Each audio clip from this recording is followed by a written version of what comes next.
요즘 저는 홀만 헌트의 그림에 아주 흠뻑 빠져 있습니다. 저 그림을 한번 보면 말입니다. 이분이 예수님을 만나고 나서 너무 감동을 받아서 예수님에 대해서 뭘 한번 표현하고 싶은데, 그래서 그가 받은 그 예수님의 본체, 그것을 세상의 빛이라고 하면서 저 그림을 그렸던 것입니다. 이 그림을 보면 저 예수님께서 머리에 가시면류관을 쓰시고 왼쪽에 등불을 들고 계십니다. 그리고 오른쪽으로는 문을 두드리고 있는 모습입니다. 여기서 주님께서 들고 계시는 저 등불이 예수님 자신입니다. 어둠을 비치는 빛 대신 예수님 자신을 가리키고 있습니다. 이 헌터는 이 작품에서 빛의 특수성을 강조하기 위해서 특별한 분위기를 연출하고 있는데요. 저 뒤에 배경을 보면 지금이 동틀 때입니다. 어두움과 새벽 그 사이, 이제 동이 트기 시작한 그런 아주 푸르름이 이 전체의 그림의 배경이라고 할 수 있습니다. 별이 희미하게 보이고 달빛이 아주 은은하게 비치는 그 뒤에 보면 나무가 하나 있는데 저것이 사과나무입니다. 에덴 동산을 상기시키는 나무이죠. 작가는 인간의 구원이 어디로부터 오느냐? 그것은 빛 대신 그리스도께로부터 온다는 것을 표현했던 것입니다. 빛 대신 그리스도께서 자신의 정체성을 이 등불, 이 그림의 포인트는 등불이 되는 것입니다. 그런데 이 그림을 자세히 보면 말입니다. 저 문을 두드리는 저 대문에 손잡이가 없어요. 예수님께서 열 수가 없었던 것입니다. 그래서 친구들이 문에 손잡이를 잘못 그리지 않았다고 그렇게 얘기하자 헌트는 다음과 같은 대답을 했던 것입니다. 이 문의 손잡이는 안쪽에만 있다는 것입니다. 그래서 안에서 우리가 열어주지 않으면 주님이 들어갈 수 없다는 것입니다. 요한계시록 3장 20절 같이 한번 읽어볼까요? 이렇게 기록하고 있습니다. 시작. 볼지어다 내가 문 밖에 서서 두드리노니 누구든지 내 음성을 듣고 문을 열면 내가 그에게로 들어가 그와 더불어 먹고 그는 나와 더불어 먹으리라 했습니다. 예수님이 내 마음속에 들어오는 데는 문잡이가 내게 있습니다. 손잡이가 내게 있다는 사실입니다. 오늘 본문은 이걸 우리에게 가르쳐주고 있는 것입니다.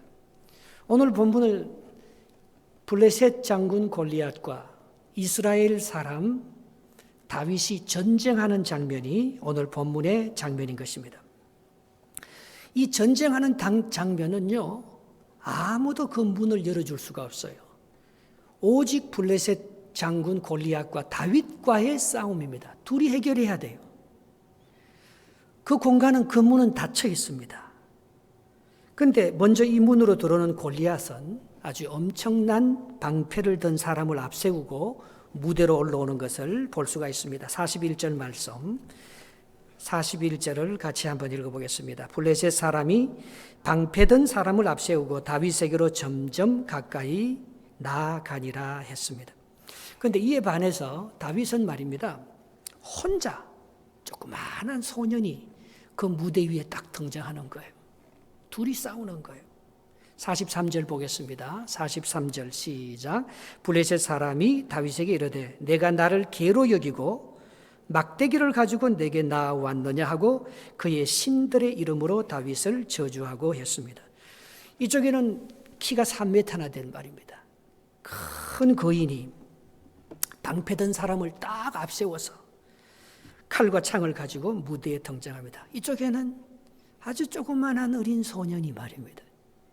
혼자, 아무도 없이 혼자 막대기 하나를 들고 이 전쟁에 나왔던 것입니다. 골리앗이 다윗을 보니까 이건 전사가 아닌 거예요. 어린 소년이지. 그 용모가 붉고 아름다웠다 했어요. 아니 네가 전쟁하러 온 사람인가? 데이트하러 온 사람인가 구별이 안 될 정도로 조그마한 예쁜 소년 하나가 막대기 하나 들고 전쟁에 참여한 것입니다. 42절을 보겠습니다. 본문 42절에 이렇게 기록되어 있습니다. 그 블레셋 사람이 둘러보다가 다윗을 보고 업신여기니 이는 그가 젊고 붉고 용모가 아름다움이라 했습니다. 오늘 이 골리앗은요, 다윗의 겉모습을 보고 업신여겼습니다. 상대가 안 된다 이거지요. 그리고 네가 들고 나오는 것은 무기가 아니라는 거지요. 네가 막대기 하나 들고 와서 내가 걘 줄 아느냐? 나를 조롱한다고 그걸 비웃고 분노했습니다.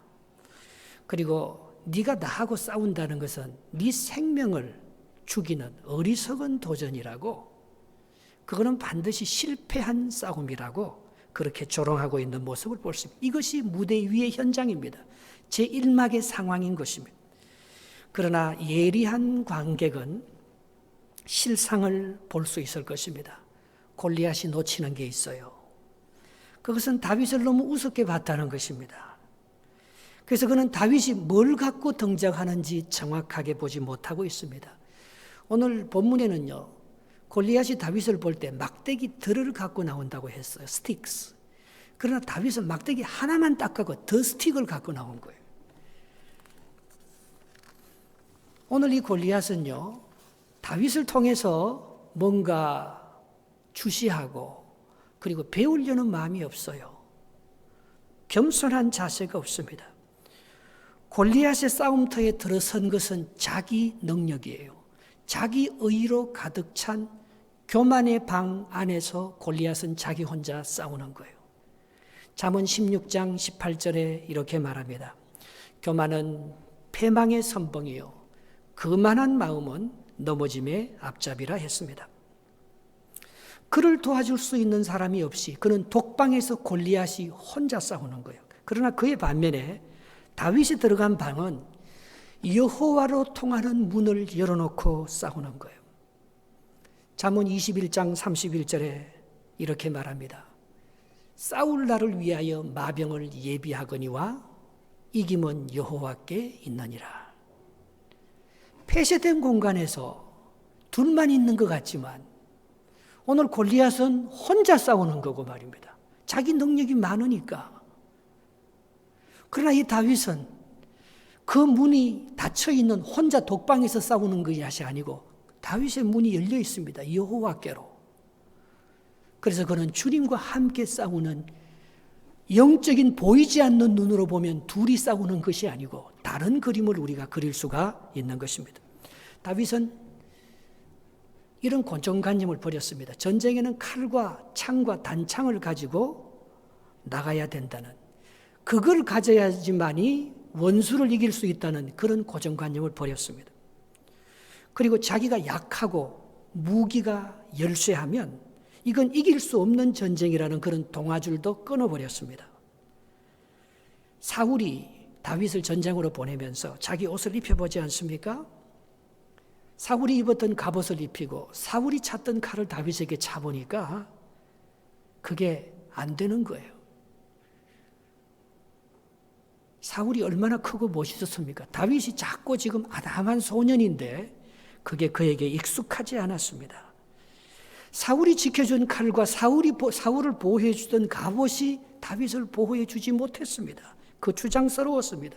다윗이 입을 옷은 따로 있었습니다. 자기에게 맞는 그런 적당한 옷은 따로 있었습니다. 분명히 자기는 아무런 무기도 손에 들 수 없었습니다. 자기를 보호할 수 있는 모든 방패도 그는 덧입을 수 없었습니다. 그러나 다윗만이 가지고 있는 장점이 있었습니다. 그는 그것을 가지고 싸우려고 했습니다. 남들이 말하는 그런 것들에 의해서 나를 포장하고 나가는 것이 아니고 내만이 가지고 있는 나의 고유한 은사와 하나님께서 내게 주신 그 능력으로 골리앗과 싸우려고 했던 것입니다. 다윗의 약점이 골리앗과 싸울 수 있는 강점이 될 수 있었습니다. 그러므로 나의 약함을 보고 낙심하지 말아야 합니다. 세상에서 우리가 거대한 세력과 싸울 때, 내가 감당하지 못하는 수많은 장애물을 만날 때 우리는 그것을요, 내 힘으로, 내가 갖고 있는 그런 내 능력으로 싸우기보다도 다윗이 싸우는 방법을 배워야 하는 것입니다. 잠언 24장 16절에 잠언 기자는 이렇게 말, 대저 의인은 7번 넘어질지라도 다시 일어나려니와 악인은 재앙으로 말미암아 망하느니라 했습니다. 골리앗의 전략이 무엇입니까? 그것은 다윗에게 가까이 가는 것입니다. 맞붙어 싸우는 것입니다. 44절을 보겠습니다. 본문 44절 시작. 그 블레셋 사람이 또 다윗에게 이르되 내게로 오라. 내가 내 살을 공중의 새들과 들짐승들에게 주리라 하는지라. 다윗에게 내게로 오라. 가까이 붙어서 싸우는 것. 그러나 다윗의 전략은 뭡니까? 하나님께 가까이 가는 것입니다. 그래서 골리앗은 다윗에게 가까이 오는 무기로 칼과 창을 이용했지만 다윗은 하나님께 가까이 가는 그 목적으로 만군의 여호와의 이름을 의지했습니다. 그 이름을 불렀던 것입니다. 야훼 쩌바우트. 오늘 다윗은 골리앗과 싸우기보다도 어쩌면 하나님과 싸우기 위해서 하나님의 이름을 그 손에 들고 나가는 그런 다른 싸움을 그가 싸우고 있는 것입니다. 육신의 눈으로 보면 다윗과 골리앗이 싸우지요.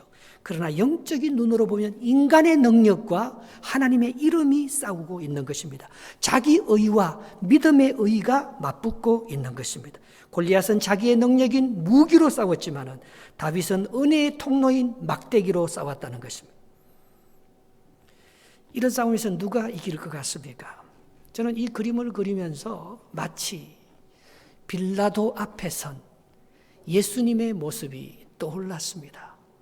빌라도가 업고 있는 세력이 얼마나 엄청납니까? 로마 제국이라는, 그가 총독이라는 권세, 그리고 그를 지지하는 수많은 유대 성랑 군중들, 대제사장들과 서기관들이 다 예수를 주기 위해서, 심지어는 헤롯과 원수지간인 이 빌라도와 헤롯이 원수인데도 예수를 죽이는 이 일에 있어서는 다 빌라도 편에 붙어 있습니다. 그러나 오늘 예수님은 혼자 서 계시는 거예요. 그래서 빌라도가 이런 말을 합니다. 요한복음 19장 10절 11절에 빌라도가 이렇게 큰 소리치고 있습니다. 빌라도가 이르되 내게 말하지 아니하느냐, 내가 너를 놓을 권한도 있고 십자가에 못 박을 권한도 있는 줄 알지 못하느냐. 11절 예수께서 대답하시되 위에서 주지 아니하셨더라면 나를 해할 권한이 없었으리니 그러므로 나를 내게 넘겨준 자의 죄는 더 크니라 했습니다. 빌라도는 자기가 예수님을 죽일 수도 있고 살릴 수도 있다고 했습니다. 네가 나에게 의지하고 나에게 좀 살려달라고 그렇게 부탁하기를 그걸 원하고 있어요. 그러나 예수님은 빌라도 앞에서 빌라도와 싸우는 게 아닙니다. 예수님은 어둠의 권세와 싸우고 있습니다. 네가 나를 죽이고 살리고 하지 못하고 이 어둠의 권세를 주관하는 하나님께서 나와 함께 하고 있기 때문에 네가 나를 죽이는 것이 아니고 나는 스스로 죽는다고 말하고 있어요. 수많은 사람들의 죄를 위해서. 오늘 너희들처럼 나를 미워하고 너희들의 의를 세우기 위해서 죄 없는 사람을 십자가에 못 박는 그 수많은 원수들을 위해서 내가 스스로 목숨을 바친다고 그렇게 말씀하고 있는 것입니다. 그건 예수님의 선택이었습니다. 예수님도 자기의 힘을 이용해서 어느 정도 이 빌라도를 대항할 수도 있고 또 자기가 살고 싶으면 다른 방법을 취할 수도 있었을 것입니다. 그러나 그는 하나님께만 가까이 가는 거예요. 이 싸움은 빌라도가 지고 있는 것이 아니다. 빌라도가 나를 죽이고 살릴 수 있는 그런 권한이 있는 것이 아니다. 내가 만약에 죽는다면 하나님의 뜻 때문에 내가 죽는 것이지 로마가 나를 죽이고 살리는 것이 아니고 하나님의 뜻이 있어서 나를 하나님께 내가 목숨을 드림으로 내가 많은 사람들의 죄를 대신해서 죽는 대속의 죽음을 내가 죽는 거지 인간에 의해서 내가 죽고 사는 것이 아니다. 오늘 다윗은 이 전쟁의 실체를 알았습니다. 골리앗이 힘이 강하고 약한 것에 의해서 자기가 죽고 사는 골리앗과 자기와의 싸움이 아니라는 것을 알았습니다. 오늘 이 싸움을 주관하시는 어둠의 권세를 짓밟고 하나님의 이름이 이 세상을 주관하시고 하나님의 택한 이스라엘 백성들을 하나님께서 지키신다는 그 믿음을 가지고 어둠의 대력과 싸우기 위해서 그는 총과 칼을 가지고 나온 것이 아니고 여호와의 이름을 가지고 어둠의 세력과 대항하기 위해서 나온 것입니다. 그래서 주님은 자기를 십자가에 못 박는 사람을 원망하지 않았습니다. 오히려 그들이 왜 나를 죽이려고 하는지 저들을 용서해 달라고, 그 죄를 알지 못한다고 기도해 주었습니다. 여러분, 용서가 아니면 우리는 절대 자유할 수 없어요. 그리고 주님께로 나아갈 수가 없습니다. 나를 해방시켜서 주님과 내가 하나가 되게 하는 것은 사랑과 용서뿐이에요. 오늘 예수님은 하나님과 하나가 되어서 어둠의 권세와 싸우듯이 다윗은 십자가로 예수님과 하나가 되어서 어둠의 권세를 뒤에서 조종하는 골리앗과 싸우고 있는 것입니다. 그래서 그는 인간의 죄와 원수의 보복과 사망의 권세를 해체시킬 수가 있었던 것입니다. 다윗은 골리앗과 싸우지 않았습니다. 만약에 골리앗과 싸웠으면 자기도 칼과 창을 가지고 나왔죠. 그리고 갑옷을 입고 자기를 방어했겠지요. 그러나 다윗의 싸움은 골리앗과의 싸움이 아니었습니다. 하나님과 골리앗이 싸울 수 있도록 자기는 통로가 되어준 것뿐이에요. 이것이 다윗이 승리한 주를 의지하는 믿음의 싸움이었던 것입니다. 여러분, 싸움의 성패는 화력에 달려 있습니다. 블레셋 사람이 가지고 나온 화력은 칼과 창이었습니다. 45절 말씀을 한번 읽어보겠습니다. 45절 시작. 다윗이 블레셋 사람에게 이르되 너는 칼과 창과 단창으로 내게 나아오거니와 나는 만군의 여호와의 이름 곧 내가 모욕하는 이스라엘 군대의 하나님의 이름으로 내게 나아가노라 했습니다. 이에 반해서 다윗이 갖고 나오는 화력, 다윗의 싸움의 무기는 돌과 물매였습니다. 49절 마지막 절을 한번 읽어보겠습니다. 49절 시작. 손을 주머니에 넣어 돌을 가지고 물매를 던져 블레셋 사람의 이마를 치매 돌이 그의 이마에 박히니 땅에 엎드려지니라 했습니다. 이 작은 돌, 이것이 물매에 얹혀지면 말입니다. 이 돌이 400m가 날아간다고 해요. 다윗은 서로 맞붙어 대결하는 그런 맞짱 뜨는 것을 피했습니다.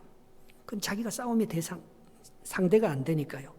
그는 멀리서 적을 공격하는 공중전을 펼쳤습니다.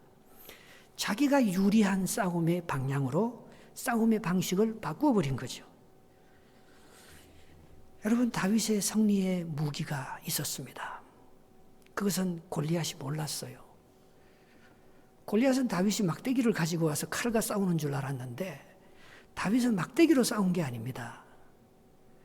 다윗의 승리의 무기는 딱 하나 있었습니다. 그것은 돌이에요, 돌.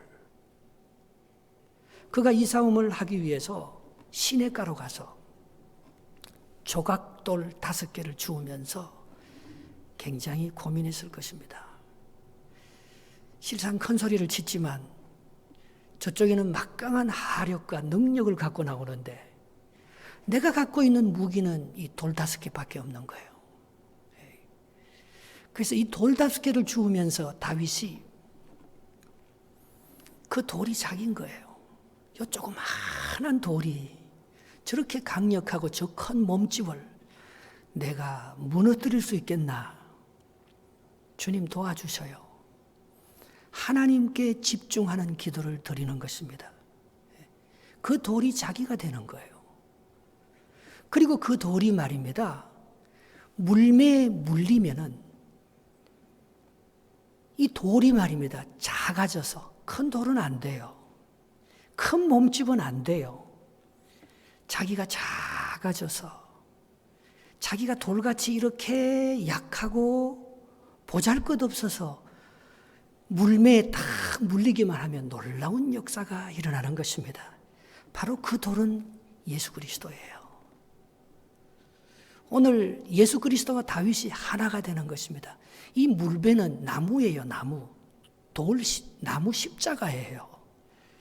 오늘 예수 그리스도가 십자가에 탁 붙어 있을 때 자기가 이루지 못한 세상의 권세, 어둠의 권세, 죽음의 권세를 다 이기고 승리하는 것처럼 골리앗 세상의 모든 어둠과 권세를 이기는 것처럼 다윗이 말입니다. 돌이 되어서 자기와 예수 그리스도가 하나가 되어서 자기는 죽고 그리스도의 십자가가 이 물매에 돌나무에 딱 붙어 있는 것처럼 자기가 예수 그리스도와 하나가 되어서 딱 붙어 있으면 이 지극히 작은 돌이 생명의 뜬돌이 되어서 골리앗을 타격하고 이기게 되는 모습을 볼 수가 있는 것입니다. 인간의 힘의 상징, 칼과 창, 그리고 십자가의 연약함의 상징, 이 돌과 물매의 싸움이 다윗과 골리앗의 싸움이었다는 것입니다. 어둠을 주관하는 세상 주관자들의 능력과 빛을 주관하는 십자가에 달리신 연약한 예수님과의 전쟁이 바로 이들의 싸움이었던 것입니다. 여러분, 우리는 이 세상에서 정말 영적 전쟁을 하는 거예요. 만약에 우리가 인간적으로 싸우려고 하면 같이 붙어야 합니다. 맞짱 떠야 합니다. 그리고 남들이 나를 공격하는 그 방법 그대로 나도 칼과 창을 가지고 휘두르면서 네가 이기나 내가 이기나 한번 보자 경쟁하며 싸워야 합니다. 그러나 우리는 그 싸움에서 이길 수가 없어요. 우리는 그런 싸움으로 세상을 승리할 수가 없는 것입니다.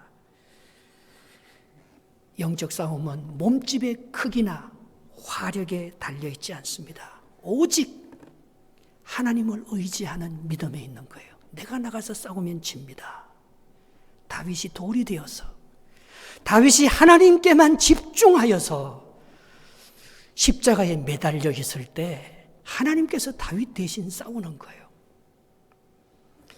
여러분, 골리앗이 입은 그 갑옷의 무게는 57kg이라고 그래요. 그리고 골리앗이 들고 있는 창자루는 말입니다. 7kg에 해당합니다. 그러나 오히려 그것이 약점이 됩니다. 다윗은 아무 무장도 하지 못하고 평상복을 입었습니다. 그리고 그가 공격할 수 있는 유일한 무기는 나무, 물매. 1kg도 아마 안 나갈 거예요. 굉장히 가볍고 빠르다는 것입니다. 오늘 본문 48절을 한번 읽어보겠습니다. 48절 시작. 블레셋 사람이 일어나 다윗에게로 마주 가까이 올 때에 다윗이 블레셋 사람을 향하여 빨리 달리며, 블레셋 사람은 다윗에게 천천히 다가옵니다. 앞에까지 다가와야지 칼로 맞짱을 붙어야 되니까요. 그러나 다윗은 그런 싸움을 싸우지 않습니다. 멀리서 빨리 속도를 붙이면서 오늘 물매를 돌리면서 골리앗을 향해서 달려가고 있는 모습을 볼 수가 있습니다. 오늘 이 싸움에서 손을 주시해야 합니다. 손을. 앞에 있는 그림처럼 말입니다. 골리앗의 손은 자기가 가지고 있는 칼과 창밖에 없습니다. 그를 지켜주고 있는 앞에 방패 막는 그 방패밖에 그가 갖고 있는 무기라는 것은 없습니다. 하지만 다윗의 손은 홀가분합니다. 막대기 하나 갖고 있는 거예요. 그리고 그 물맷돌을 하나 갖고 이 전장에서 나와서 마지막을 승부를 보려고 하는 것입니다. 그리고 그의 다른 손은 예수님의 손을 붙잡고 있는 거예요. 등불 대신 예수님에게로 그의 모든 마음이 열려져 있는 것입니다. 바로 그때 주님은 다윗의 손을 잡아주면서 다윗이 생각했던 그 작은 돌, 바로 그게 예수님이 되어서 뜬 돌이 되어서 골리앗의 이마에 정확하게 박혀서 승리하게 했던 것입니다. 다니엘서 2장 40에 보면, 2장 45절에 보면 이 돌이 예수 그리스도라고 말하고 있어요. 느부갓네살 왕이 꿈을 꾸었어요. 그 머리는 금신상이요, 이 손과 어깨는 이 은이요, 이 가슴은 노시요, 밭은 철로 되어 있는 완전히 이 강력한 자기 우상과 앞으로 올 인류의 모든 제국들과 나라들을 상징하는 거예요. 그런데 갑자기 손대지 아니한, 이건 누가 어떻게 이 돌을 던졌는지 모르겠어요. 손대지 아니한 돌이 산에서 나와서 새와 놋과 진흙과 은과 금을 부서뜨려 그것을 왕께서 보신 것은 크신 하나님이 장래의 일을 왕께 알게 하신 것이라. 이 꿈은 참되고 이 해석은 확실하나이다. 오늘 예수 그리스도가 우리의 돌입니다. 여러분, 예수 그리스도는 자기를 가리켜서 멘사 그리스도, 나는 반석이신 그리스도라고 했어요. 오늘 베드로가 예수 그리스도가 누구이신 것을 고백할 때 니도 반석이라 베드로의 이름을 반석으로 바꾸어 주었습니다. 성지를 가보면 말입니다. 이 반석이 얼마나 얼마나 위대한 줄 알아요. 여긴 돌이 없어요. 캐나다는 전부 흙입니다. 그러나 예루살렘에 가보면요, 전부 돌이에요. 예. 모든 게 돌입니다. 예. 돌의 위력이 얼마나 위대한지 모릅니다. 오늘 다윗은 그 중에서도 가장 작은 물맷돌 5개를 주어서 세상을 뒤집는 거예요. 세상이 골리앗이 써가는 그런 경쟁과 싸움과 능력의 그런 이 혈육에 속한 세상의 싸움이 아니요.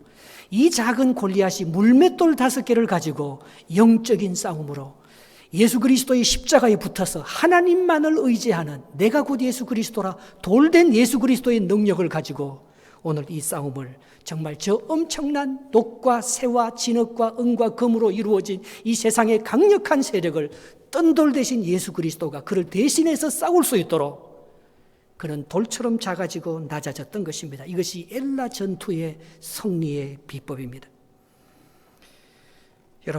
여러분은 오늘 다윗처럼 더 작은 돌이 되어서 예수님의 손에 꽉 붙들릴 수 있기를 주님의 이름으로 축복합니다. 여러분이 갖고 있는 모든 전력과 상대방이 공격하는 그 모든 것들에게 같이 창과 칼로 맞서지 아니하고 하나님이 주시는 더 크신 위로와 능력으로 말입니다. 내가 돌이 되어 조각돌을 주우면서 하나님, 나는 이 힘으로 내가 골리앗을 이길 수가 없습니다. 세상을 이길 수가 없습니다. 그러나 도와주셔요.